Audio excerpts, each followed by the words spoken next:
작년에 부영그룹의 이중근 회장이 고향인 순천시 서면 운평리 주민들에게 수백억을 기부해서 화제가 된 적이 있습니다. 우리 교회 이남근 장로님의 사촌형인 이중근 회장은 30년 넘게 고향을 지켜준 사람들에게 한 가정당 1억 원씩 지급하고 본인의 모교인 동산초등학교와 순천중학교, 순천고 동창생들에게도 개인당 1억 원 혹은 5천만 원씩을 다 나누어 주었습니다. 이중근 회장은 고향을 지켜준 사람들에게 그렇게라도 고마운 마음을 표현하고 싶었다고 말합니다. 지금까지 이중근 회장이 개인적으로 기부한 현금만 약 1,400억 정도로 알려졌습니다마는 기부한 물품까지 합치면 총 2,400억 규모라고 말합니다. 정말이지 놀라운 액수죠. 이 지역 출신의 이중근 회장이 이렇게 널리 선행을 베풀면서 우리 고장의 명예도 높아진 것이 사실입니다. 야, 순천 출신의 기업가는 돈을 쓸 줄 아는구나. 대기업 회장이 고향 사람들에게 1억 원씩 나눠주는 나라가 또 있을까? 대한민국이 사라질 때까지 이런 일은 다시 없을 것이다. 사람들마다 칭송이 자자했습니다. 그런데 재밌는 이야기가 전해져 옵니다. 그렇게 고향 사람들에게 수백억을 기부하자 타지에 사는 자녀들에게서 하루가 멀다 하고 안부전화가 온다는 것입니다. 무슨 얘기인지 감이 잡히시죠? 또 이웃 마을에 사는 주민들이 너무나 아쉬워했다는 후문이 들립니다. 아이고, 그럴 줄 알았으면 나도 그 마을에서 살 건데 잘못했다. 그러거나 말거나 어쨌든 서면 운평리 주민들만 혜택을 받는데 이런 것을 가리켜 뭐라고 말하는지 아십니까? 한마디로 말해서 은혜라고 말하는 것입니다. 그 마을 사람들이 부영그룹에 무슨 기여를 한 바도 없고 공로를 세운 것도 아닙니다. 이 회장을 특별히 도와준 일도 없습니다. 운평리 주민들은 그냥 자기 마을에서 살았을 뿐입니다. 그런데 어느 날 갑자기 물질의 복이 찾아왔는데 바로 이런 것을 가리켜서 은혜라고 하는 것입니다. 이렇게 은혜는 아무런 공로 없이 거저 받는 선물을 말하죠. 아무런 대가 없이 거저 받는 것이 은혜입니다. 그런데 우리가 지금까지 하나님께 거저 받은 은혜가 얼마나 많습니까? 하나님은 우리에게 생명을 주셨습니다. 우리들에게 식구들을 주셨습니다. 우리들에게 건강을 주셨습니다. 지혜를 주셨습니다. 일자리를 주셨습니다. 믿음을 주셨습니다. 언제 아멘하고 화답을 하시겠습니까? 우리 하나님께서 우리에게 교회를 주셨습니다. 구원을 베풀어 주셨습니다. 천국을 약속하셨습니다. 오늘 또 사랑을 노래하게 하십니다. 더불어 살아가게 하십니다. 가족을 통해서 하나님의 사랑을 확인하게 하십니다. 이 모든 것이 아무런 대가 없이 거저받은 선물입니다. 내가 잘나고 내가 뛰어나고 내가 똑똑해서 이런 복을 누리는 것이 아니라고요. 오직 하나님께서 베푸신 은혜로 오늘의 복을 누리는 것입니다. 한번 생각을 해보세요. 내가 아무리 공부를 많이 해도 하나님께서 건강 주시지 않으면 어떻게 성공합니까? 내가 아무리 노력을 해도 하나님께서 기회를 주시지 않으면 내가 어떻게 성공합니까? 오늘의 복, 오늘의 성공, 오늘의 승리, 오늘의 평강, 오늘의 형통이 다 하나님의 은혜인 줄 믿으시기를 바랍니다. 하나님의 은혜가 아니면 우리는 어떤 것도 성취할 수가 없습니다. 어떤 결실도 거둘 수가 없습니다. 모든 것은 하나님의 은혜입니다. 이 사실을 알고 이 사실을 인정해야 합니다. 그래야 우리 삶에 감사가 있고 기쁨이 있고 행복도 있는 것입니다. 한번 따라서 해봅시다. 모든 것은 하나님의 은혜다. 오늘의 내가 다 하나님의 은혜다. 아멘입니까? 모든 것은 하나님의 은혜입니다. 이것을 알고 살아야 우리가 감사할 수 있고 하나님 앞에서 기뻐하며 살아갈 수가 있는 거라고요. 본문에 나오는 사도 바울은 모든 것이 하나님의 은혜인 줄 알았습니다. 그래서 오늘의 본문 10절을 보면 이렇게 고백합니다. 그러나 내가 나된 것은 하나님의 은혜로 된 것이니 내게 주신 그의 은혜가 헛되지 아니하여 내가 모든 사도보다 더 많이 수고하였으나 내가 한 것이 아니요 오직 나와 함께 하신 하나님의 은혜로라. 사도 바울은 이렇게 말하고 있습니다. 내가 나된 것은 나와 함께 하신 하나님의 은혜입니다. 오직 하나님의 은혜입니다. 바울이 바울 된 것은 전적으로 하나님의 은혜라고 말을 하는 것입니다. 자기 자신이 한 일은 없고 오직 하나님의 은혜로 사도가 되어서 일한다는 얘기죠. 여러분, 이것이 얼마나 귀한 고백입니까? 환경을 바꿔놓는다고 은혜가 아닙니다. 돈이 많다고 은혜가 아닙니다. 사회에서 성공했다고 은혜가 아닙니다. 은혜는 먼저 깨달음에 있는 것입니다. 아하, 모든 것이 하나님의 은혜로구나 하고 깨닫는 것 자체가 은혜라는 말씀입니다. 거기에 감사가 있고 거기에 감격이 있는 거라고요. 그러므로 먼저 은혜를 은혜로 하는 것이 중요합니다. 저는 찬송가 301장 지금까지 지내온 것 주의 크신 은혜라라는 찬송을 아주 좋아합니다. 조금 전에도 불렀습니다마는 이 찬송이 저의 고백이기도 하고 또 우리 모두의 고백이 되어야 하기 때문에 그렇습니다. 이 찬송을 작시한 일본의 사사오 데스 사부로 목사는 찬송가 301장을 통해서 이렇게 노래합니다. 지금까지 지내온 것 주의 크신 은혜라 한이 없는 주의 사랑 어찌 이루 말하랴. 자나깨나 주의 손이 항상 살펴주시고 모든 일을 주 안에서 형통하게 하시네. 이 찬송이 여러분의 신앙 고백이요 여러분의 노래가 되시기를 바랍니다. 지금까지 지내온 것이 주의 크신 은혜요 앞으로도 오직 주의 은혜로만 살아갈 수 있다고 하는 신앙이 참으로 중요한 것입니다. 우리나라 사람이나 서양 사람이나 개를 좋아하는 이들이 많습니다. 개를 사랑하는 사람들은 개를 가족으로 생각하고 키우는데 이런 사람들은 개와 함께 먹고 개와 함께 자고 개와 함께 산책하고 개와 함께 미용실에 가면서 마치 한 식구처럼 살아갑니다. 그러다가 개가 죽으면 지인들에게 개 부고장을 발송해서 성대하게 장례식을 치러주고 개 묘지에는 묘비까지 세워줍니다. 서양에서는 자기가 개보다 먼저 죽게 되면 개에게 유산까지 남겨준 사례가 있습니다. 실제로 미국의 햄슬리라고 하는 한 할머니가 자신이 키우던 애완견에게 수년 전에 110억 원을 유산으로 물려주지 않았습니까? 많이 부러우시죠? 개에게 물려준 유산만 110억 원이에요. 그런데 재밌게도 이 할머니가 자기의 재혼한 남편에게는 28억 원 정도밖에 물려주지 않았다는 것입니다. 대우를 받는 입장에서 보면 그 집 남편은 개보다 못한 인간이 되고 말았습니다. 세상이 참 재밌죠? 그러면 사람들이 왜 이렇게 개를 사랑하는 줄 아십니까? 개는 주인을 배반하지 않기 때문에 그런 것입니다. 사람들은 실컷 키워놓으면 오직 자기 힘으로만 성공한 것처럼 착각하며 살아갑니다.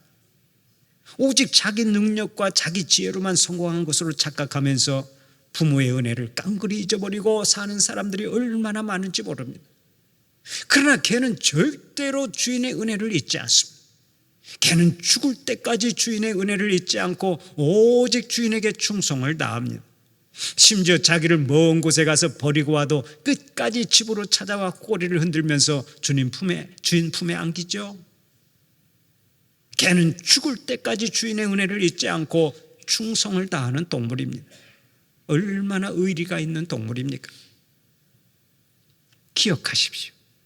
은혜를 모르면 우리는 개보다 못한 인생이 되기 쉽습니다. 그러므로 먼저 은혜를 알아야 합니다. 은혜를 은혜로 알지 못하면 우리 마음 가운데는 고마움도 없고 감사도 없고 기쁨도 없습니다. 마지막에는 원수가 되어버립니다. 사랑하는 우리 성도들은 하나님의 은혜를 은혜로 아는 자들이 되시기를 바랍니다. 이것도 은혜요 저것도 은혜라고 생각하는 사람은 이미 복받은 사람입니다. 어떤 사람은 똑같은 환경 속에서도 꼭 나쁜 면으로만 생각합니다. 부정적으로만 생각하며 비비 꼬다가 한 생을 비틀린 채로 살아갑니다.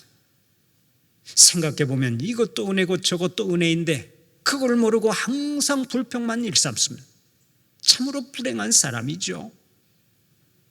여러분은 모든 것이 하나님의 은혜인 줄로 믿고 언제나 감사하며 살아가시기를 축원합니다. 그러면 사도 바울은 무엇을 은혜로 생각했습니까? 먼저 자기를 불러주시고 하나님의 자녀로 삼아주신 것을 은혜라 생각했습니다. 또 예수님이 베드로나 다른 사도에게 자신의 부활하신 거룩한 몸을 보여주셨는데 만삭되지 못하여 난 자 같은 자기에게도 부활의 몸을 보여주신 것을 큰 은혜로 여겼습니다. 주님께서 나같이 못난 사람에게도 친히 계시해 주셨구나, 나 같은 죄인에게도 나타나셨구나 하면서 감격하고 감사했습니다. 오늘 여러분은 어떻습니까? 하나님의 부르심과 구원에 대한 감사, 감격이 있습니까? 영국의 존 뉴턴 목사님은 찬송가 305장 나 같은 죄인 살리신을 작시한 분입니다. 이 목사님이 아주 유명한 말을 남겼는데 그 내용이 다음과 같습니다. 내가 만약 천국에 가게 되면 깜짝 놀랄 일이 세 가지가 있을 것이다. 첫째로 그 사람은 틀림없이 천국에 와 있으리라 하고 생각했는데 천국에 없어서 놀랄 것이고, 둘째로 저런 사람은 영영 구제받을 수 없는 사람이다 라고 생각했는데 그 사람이 천국에 와 있어서 놀랄 것이다. 그리고 셋째로는 아무리 생각해도 나는 구원받을 만한 사람이 못 되는데 하고 생각했지만 나 자신이 천국에 있는 것을 보고 깜짝 놀랄 것이다. 무슨 얘기입니까? 구원은 전적으로 하나님의 은혜라는 것입니다. 그렇습니다. 구원은 내가 똑똑해서 이루어진 것이 아닙니다. 내가 의로워서 구원받은 것도 아닙니다. 내가 공로가 많아서 구원받은 것은 더더욱 아닙니다. 구원은 오직 하나님의 은혜로 이루어지는 것입니다. 그래서 찬송가 493장을 보면 존 H. 로지어 목사가 이렇게 찬송하고 있습니다. 나는 부족하여도 영접하실 터이니, 나는 부족하여도 우리 주님께서 은혜로 영접하실 터이니, 이런 고백인 것입니다. 우리는 오직 하나님의 은혜로 구원받게 되는 줄 믿으시기 바랍니다. 다음으로 바울은 끝없이 계속되는 고난조차 하나님의 은혜라고 생각했습니다. 왜 그런 줄 아십니까? 그 고난을 통해 자신이 다듬어지고 깨져서 하나님께 더 귀하게 쓰임받는 것을 알았기 때문입니다. 그래서 그는 환난을 당할 때 이것도 하나님의 은혜다 하고 감사했습니다. 예수님의 이름으로 매맞을 때나 핍박을 받을 때마다 그것이 하나님의 은혜라고 생각했습니다. 심지어 육체의 가시, 곧 자기를 괴롭히는 고질병이 있었지만 그것조차 은혜라고 생각했습니다. 많은 학자들은 사도 바울이 가진 질병이 간질병이라고 말합니다. 그런데 사도 바울은 그 간질병조차도 하나님의 은혜라고 생각을 했어요. 왜 그런 줄 아세요? 그 질병이 있어서 자기가 교만하지 않고 겸손하게 하나님만 의지할 수 있었기 때문입니다. 바울은 고난과 질병까지도 하나님의 은혜라고 믿고 감사했습니다. 이렇게 모든 것을 은혜로 알고 그 속에서 감사할 때 하나님께서 그를 크게 쓰신 것입니다. 기억하세요. 하나님의 사람들에게는 성공이 은혜지만 때로 시련도 은혜입니다. 형통이 은혜지만 때로 불통도 은혜입니다. 건강이 은혜지만 때로 질병도 은혜입니다. 평강이 은혜지만 때때로 눈물도 은혜입니다. 모든 것이 은혜입니다. 한 생을 살면서 어떤 자리, 어떤 상황을 만난다 해도 모든 것을 합하여 선을 이루고 그것이 오직 하나님의 은혜라고 고백하는 여러분들이 되시기를 바랍니다. 그 다음에 바울은 하나님께서 오래 참아주신 것을 은혜라고 생각했습니다. 그는 스스로 잘한다고 여기면서 예수 믿는 사람들을 열심히 잡아다가 감옥에 쳐넣었습니다. 심지어 스데반 집사를 돌로 쳐 죽이는 데는 가장 선봉에 서기도 했습니다. 그런데 하나님께서는 바울이 돌아오기만을 오래 기다리시고 참으셨습니다. 바울이 그 은혜를 알고 하나님 앞에서 늘 감사했습니다. 오늘도 마찬가지입니다. 하나님은 우리에게 오래 참아주시는 하나님이십니다. 내가 미처 몰라서 그렇지 하나님의 오래 참으심 때문에 내가 아직도 건재한 것입니다. 만약 내가 잘못할 때마다 벼락을 치기로 했다면 지금 여기에 남아있을 사람이 누가 있겠습니까? 그러나 그 많은 세월 동안 온갖 죄를 범하고 못된 짓은 다 하고 살았지만 하나님은 지금까지 오래 참아주셨습니다. 이렇게 나를 향하여 오래 참아주시는 것이 은혜인 줄 믿으시기 바랍니다.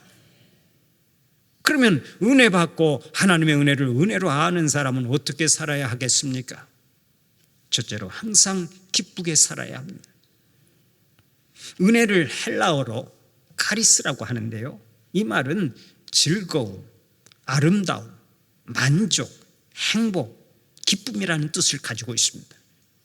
그러니까 은혜를 받은 사람은 늘 기쁘고 즐겁게 살아야 한다는 것입니다.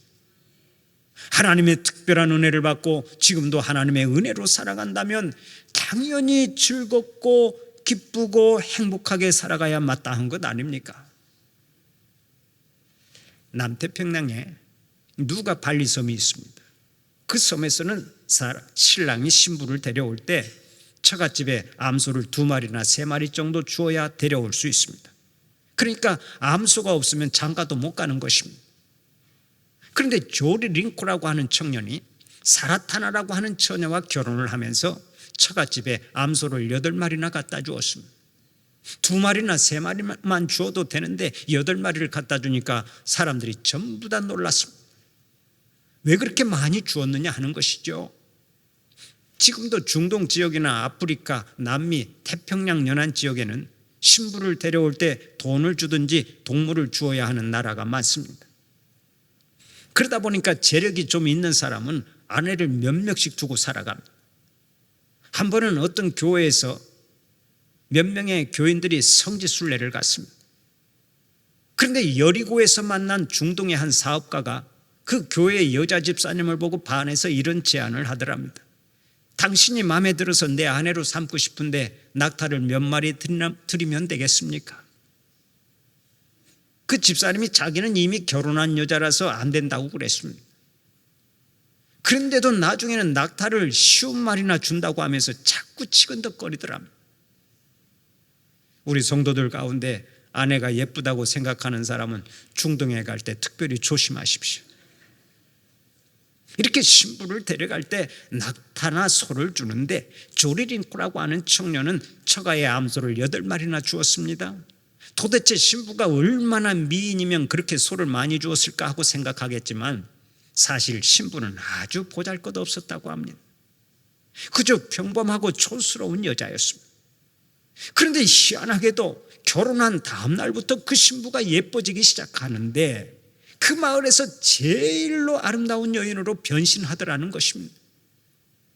옷도 제일 잘 입고 다니고 얼굴도 제일로 밝고 인사도 제일로 잘하고 항상 웃고 다니고 그 마을에서 제일 행복하게 살았습니다. 날마다 활력이 넘치고 기쁨이 넘쳐났습니다. 여러분, 그 이유가 어디에 있는 줄 아십니까? 자기 스스로를 귀하다고 생각했기 때문에 그렇습니다. 다른 여자는 암소 2마리짜리 인생이지만 자기는 암소 8마리짜리 인생이라는 얘기입니다. 이 여자가 너무나 좋아서 남편에게 물었답니다. 여보, 당신은 어떻게 우리 친정의 암소를 8마리나 줄 수 있었어? 그러자 남편이 이렇게 말했답니다. 내가 당신을 사랑하기 때문이요. 나는 당신을 위해서라면 암소를 8마리가 아니라 80마리라도 주고 싶소. 그 말을 듣고 여자가 얼마나 행복했겠습니까? 자신이 다른 여자와 달리 정말 가치 있는 사람이라고 생각할 때 그 기쁨은 말로 표현할 수가 없었을 것입니다. 마찬가지입니다. 주님은 죄 많고 보잘것없고 미천한 우리를 주님의 신부로 삼아주셨습니다. 암소 몇 마리를 주고 우리를 산 것이 아닙니다. 주님은 모든 것을 다 바쳐서 우리를 사셨습니다. 십자가 위에서 보배로운 피를 흘려 그 피값 주고 우리를 사셨던 것입니다. 그러니 우리 한 사람 한 사람이 얼마나 귀한 존재입니까? 이 놀라운 은혜를 입었다면 우리는 마음 가운데 늘 감사와 감격과 기쁨이 넘쳐나야 될 줄로 믿습니다. 우리는 주님의 은혜를 입은 자들입니다. 말할 수 없는 은혜를 입었습니다. 그러므로 달라지지 않으면 그것이 비정상입니다. 반드시 좋은 쪽으로 변화되어야 합니다. 얼굴에서는 기쁨이 묻어나오고 말에서는 행복이 묻어나야 합니다. 하나님과 사람 앞에서 웃음 전도사로 살아야 합니다. 우리 한 사람 한 사람이 예수님짜리 인생이기 때문입니다. 예수님이 예수님의 피값 주고 우리를 샀다면 우리는 예수님짜리 인생인 줄 믿으시기 바랍니다. 시시하게 암소 8마리짜리 인생이 아닙니다. 1000만원짜리 인생, 1억짜리 인생이 아닙니다. 우리는 예수님짜리 인생입니다. 그러므로 항상 웃고 살아야 합니다. 고난 중에도 기쁘게 살고, 질병 가운데서도 기쁘게 살고, 환경이 좋지 않아도 기쁘게 살아야 합니다. 우리는 이미 인생 최고의 은혜, 최대의 은혜를 받았기 때문에 그런 것입니다. 오래전에 서울에서 있었던 일화가 하나 있습니다. 한 사업가가 사업을 하다 실패했습니다. 너무나 낙심이 된 이 사람이 죽으려고 한강변으로 갔습니다. 그런데 다리 밑에 있는 작은 텐트 안에서 찬송 소리가 들리는 것입니다. 주 안에 있는 나에게 딴 것이 있으랴, 이 찬송을 불렀습니다. 그래서 텐트 안을 살짝 들여다보았더니 거지 가족이 모여서 그곳에서 예배를 드리고 있었습니다. 조금 있으니까 예배가 끝났는데 그때 마침 소방차가 요란한 사이렌 소리를 내면서 지나갔습니다. 그러자 거지 가장이 아들에게 이렇게 말하더랍니다. 아들아, 너는 감사해라. 아버지 잘 만나서 집에 불날 염려도 없지 않느냐. 아버지 잘 만나서 집에 불날 염려가 없으니까 넌 감사하라고. 그랬더니 그 아들이 맞장구를 치며 이렇게 응수를 했습니다. 맞아요, 아버지. 감사를 드립니다. 우리는 집이 없으니까 평생 집에 불날 염려는 하지 않아도 되겠네요. 그 말이 끝나니까 이번에는 자기 아내에게 이렇게 말하더랍니다. 여보, 당신도 남편 잘 만난 것을 감사하시오. 그러자 웃음보가 터지고 그 거지 가족들이 눈물이 나오도록 웃었는데 그 광경을 지켜보던 사람이 큰 감동을 받았습니다. 그래, 거지라도 예수 믿으면 저렇게 기쁨과 감격 속에서 사는구나. 그래서 이 사업가도 예수 믿고 재기에 성공했다는 일화가 있습니다. 예수 믿고 은혜 받으면 언제 어디서나 기쁨으로 살아가는 이유가 있습니다. 자신의 가치를 알기 때문입니다. 잊지 마십시오. 주님은 여러분을 사랑하시되 십자가에서 여러분 대신 죽으실 만큼 여러분을 사랑하셨습니다. 그리고 주님은 지금도 불꽃 같은 눈으로 여러분을 지켜보고 계십니다. 이 세상에 그 누구보다 귀하게 여기십니다. 언제나 은혜를 베풀어 주십니다. 날마다 걸음걸음 인도해 주십니다. 모든 일을 통해서 합력하여 선을 이루게 하십니다. 그리고 마지막 날에는 우리에게 승리의 멸관, 영광의 멸관, 의의 멸관을 머리에 씌워 주실 것입니다. 얼마나 놀라운 은혜입니까? 사랑하는 우리 성도들은 항상 기뻐하며 살아가시기를 바랍니다. 언제나 감사하며 살아가시기를 축원합니다. 두 번째로, 하나님의 은혜를 많이 입은 사람들은 하나님과 사람을 기쁘게 섬겨야 합니다. 나의 죄를 사해 주시고 나를 천국 백성 삼아 주시고 나에게 영생을 주시고 오늘 또 말할 수 없는 은혜와 복을 주신다면 먼저 하나님을 예배하고 기쁘게 섬겨야 될 줄로 믿습니다. 하나님의 은혜를 생각하면 하나님을 찬양하지 않고는 견딜 수가 없는 것입니다. 그래서 다윗은 하나님의 은혜가 너무 감사하여 바지가 내려가도록 춤을 추며 찬양했습니다. 하나님께 항상 감사했습니다. 예물도 정성을 다해 바쳤습니다. 기쁨으로 하나님을 섬겼습니다.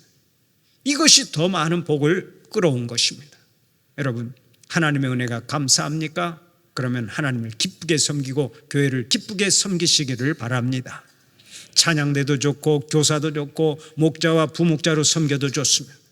안내봉사, 식당봉사, 주차봉사, 운전봉사, 방송실봉사, 재정팀봉사, 교회 청소봉사, 교회 조경봉사, 꽃꽂이봉사, 카페봉사, 상조팀봉사, 물질봉사, 중보기도봉사, 각종 팀사역 봉사 등등 이 모든 사역을 기쁨으로 감당하시기 바랍니다. 다음으로는 사람들에게도 선한 일을 해야 합니다. 고린도후서 9장 8절을 보면 이렇게 말씀하지요.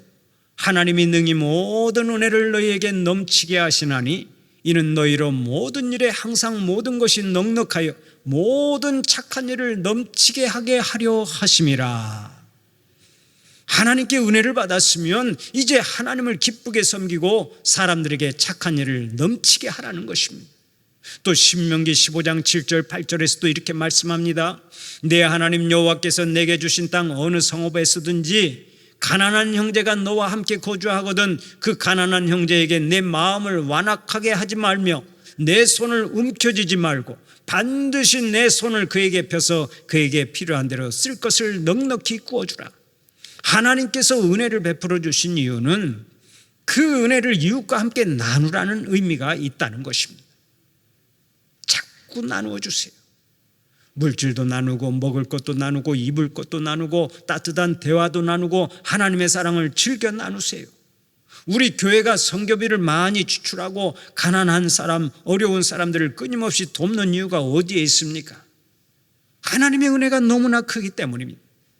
하나님의 은혜를 아는 자들은 그 은혜를 다른 사람과 함께 나누지 않고는 견딜 수가 없는 것입니다. 제가 아는 어떤 젊은 치과 의사는 최근에 아내와 딸을 데리고 도미니카 공화국의 의료 선교를 다녀오더라고요.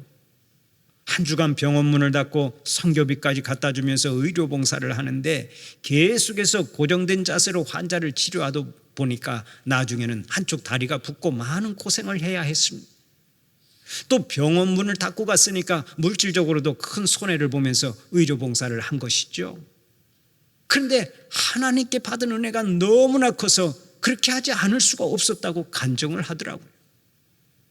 한번 따라서 해봅시다. 은혜는 함께 나누는 것이다. 은혜는 나눌수록 더 커진다. 아멘입니까?